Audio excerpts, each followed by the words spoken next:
కేరళ ఒక్కసారిగా అంటే పాలనకి సంబంధించిన లోపమందమా, ప్రకృతి వైపరీత్యమందమా? సాధారణంగా ప్రకృతి వైపరీత్యమే.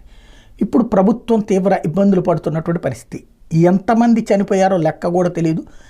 జల ప్రళయం సంభవించిందనాలా. అక్కడ ఏదైతే చెల్లియార్ నది ఒక్కసారిగా విజృంభించడంతో కొండ చర్యలు విరిగిపడ్డాయి.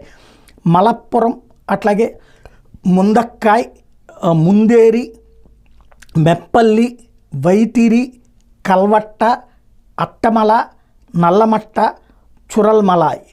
ఈ ఒకవేళ ప్రొనౌన్సియేషన్ తేడా ఉండొచ్చు, ఎందుకంటే మనం ఆ ఏరియా వాళ్ళం కాదు కాబట్టి మనకి తెలియదు.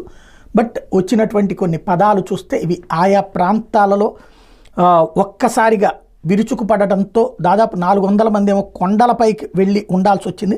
వాయనాడు జిల్లా మొప్పాడి సమీపంలోని వివిధ కొండ ప్రాంతాల్లో ఈ ప్రమాద ఘటన చోటు చేసుకుని శిథిలాల కింద వందలాది మంది చిక్కుకున్నారన్నది అనుమానం. కేరళ విపత్తు నిర్వహణ సంస్థ అలాగే జాతీయ